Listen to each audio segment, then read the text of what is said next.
Salut, c'est Alex, on se retrouve pour cette première vidéo, le premier thème du projet La Perverse Narcissique, thème sur les pervers narcissiques. Avant toute chose, si le projet t'intéresse et que tu veux me suivre plus facilement, pense à t'abonner et activer les notifications et au petit pouce bleu vers le haut pour faciliter le référencement de la vidéo, puisque c'est un but d'entraide et plus elle sera vue, plus elle pourra peut-être aider du monde. Voilà, bon, on va passer au premier thème. Donc je vais te faire le contexte de la situation de ma rencontre avec cette perverse narcissique. Donc, cette perverse narcissique, au hasard, on va l'appeler Aude, tout simplement, qui est entrée dans ma vie tout bêtement.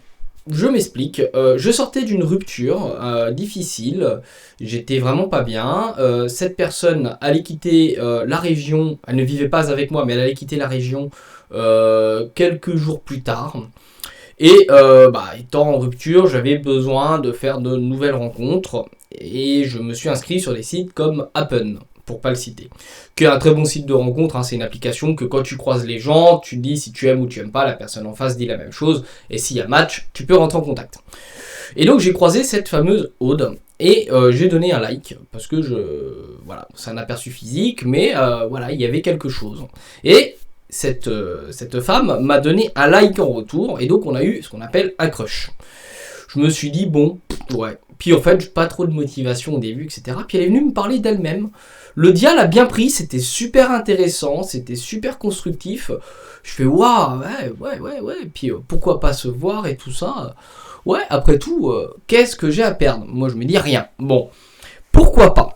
Et donc on se rencontre, coup du hasard fait que mon ancienne relation venait de partir la veille, et la mayonnaise accroche bien autour d'un café, on discute beaucoup, peut-être même en grillant certaines étapes, hein, à parler de qu'est-ce qu'on veut, de projet plus tard, de construction, de machin, de trucs dès le premier rendez-vous, et franchement je commençais à me dire, elle est vraiment bien.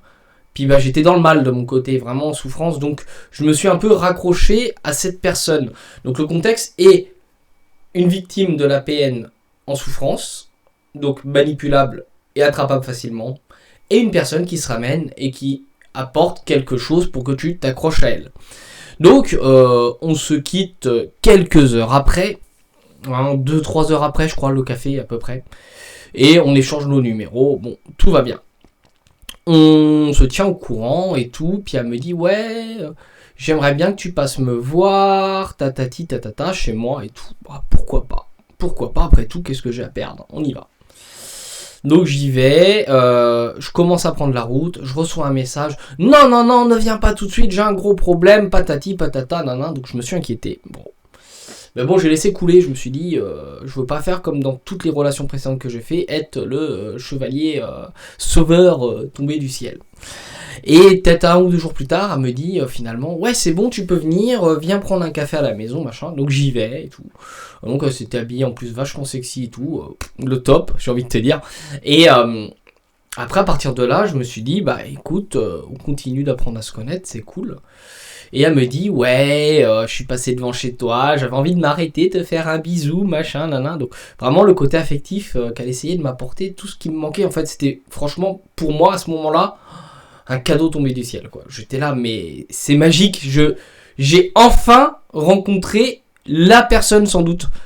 Et le premier bisou, on se voit le lendemain chez moi, elle est toute douce, elle est toute gentille.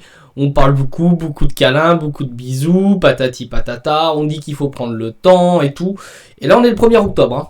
1er octobre 2019. Et donc, on se dit, écoute, autant avancer quoi. Et puis on se revoit, viens me chercher au travail le midi, le soir elle essaye de me voir et tout. Puis elle me dit, ouais, je vais attendre avant de te présenter ma fille et tout, parce qu'elle a une fille. Et je dis ok, ça marche. Sa fille on l'appellera Jaude, on modifie un peu le prénom quand même. Et donc pourquoi pas. Et on se voit et puis un soir elle me dit écoute, moi je peux plus tenir. Ça devait faire même pas une semaine qu'on se côtoyait. Je peux plus tenir. Faut que je te présente ma fille et tout. Écoute, présente-moi ta fille en fait. Un peu surpris de la rapidité des choses, mais pourquoi pas. Puis la petite, plutôt mignonne, avec un petit caractère assez dur, mais plutôt mignonne. Et ça accroche bien, puis je dis, bah écoute, on se fait un petit McDo, quoi, histoire de marquer le coup et tout, puis ouais, pourquoi pas. Donc c'est là déjà que j'ai fait la première erreur, même pas une semaine après, on commence à se faire une bouffe, c'est moi qui offre et tout, machin, bon, pourquoi pas, je le faisais de bon cœur, hein, aucun regret. Même aujourd'hui, j'ai pas trop de regrets, le seul regret que j'ai, c'est d'avoir accepté la rencontre. Et donc, on vit des moments comme ça, et puis le soir, elle me dit, ouais, j'ai pas envie de rentrer chez moi, donc elle dort à la maison. Donc déjà, tu te dis, waouh, c'est chaud. Le lendemain, elle tombe en panne de bagnole, je vais la dépanner. Ah, t'es mon sauveur, t'es mon machin. Donc complimenter tout ce que je faisais, c'était bien en fait. Je me suis dit, waouh, je suis quelqu'un de bien.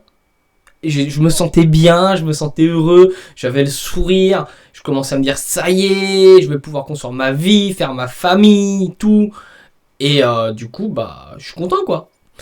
Puis le temps avance, le jeu de séduction continue. 5 jours après mon anniversaire, je dis bah écoute, je fais mon anniversaire avec mes parents, ça me ferait plaisir que tu sois là.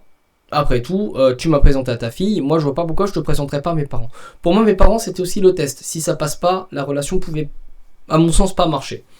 Donc je la présente à mes parents et tout. Donc pour mon anniversaire, à la maison, chez moi, donc comme ça c'était un terrain qu'elle connaissait, c'était pas genre je t'emmène chez mes parents et tout. Et ça s'accroche super bien avec mes parents me disent ouais t'as trouvé une femme extra, garde-la et tout machin. Waouh, j'étais là mais c'est trop cool. Du coup on continue. On avance dans notre relation et tout va bien. Et, je lui fais des petits plats, me fait des petits plats, on se rend service, on s'achète des petits trucs. Je paye souvent des restos, des sorties parce qu'elle avait des gros problèmes financiers, que je croyais. Et il s'avère que ça, ouais, c'était pas mal. Donc d'octobre, on arrive début décembre, tout va bien. J'ai rencontré aussi sa mère, son beau-père, ça accroche plutôt bien. Il y a des points d'accroche, il y a quelque chose. Je me dis, waouh, j'arrive à m'intégrer aussi dans ma belle famille. C'est positif. Bon, j'ai jamais eu trop de problèmes pour m'intégrer dans les belles familles, mais là, c'était vraiment bien. Et on continue, on fait notre bout de chemin, et puis bah après les choses vont commencer à changer. Parce qu'en fait, dès le début de la relation, déjà, j'ai fait une grosse erreur à bien retenir. Ne pas faire la même. Elle m'a dit, oui, mon ex est un pervers narcissique, il m'a tapé, il m'a presque violé, il a été violent avec moi, et patati, patata. Regarde, il harcèle, il m'envoie plein de messages et tout. Retiens bien cette première vidéo, parce qu'à la vidéo finale, quasiment, tu verras, c'est vachement intéressant. Bah, moi, je dis, bah écoute, le mec, s'il veut te cogner tout, viens vivre à la maison, tu mets tes affaires en attendant, et puis tu retourneras chez toi plus tard. Sauf qu'elle n'est jamais retournée chez elle. Et donc, bah, le temps avançant, tout allait bien. Donc voilà, ça c'est la phase de séduction. Donc je m'accrochais à elle, petit à petit j'oubliais ma rupture précédente, je me reconstruisais autour d'elle, elle était le centre de mon monde, je l'emmenais chez mes amis. Voilà, elle était tout le temps toute seule. Ce qu'il faut savoir, c'est qu'elle n'a pas d'amis ou de famille. Elle n'a reçu en 3 mois qu'une personne à la maison, sa mère, et une cousine à elle.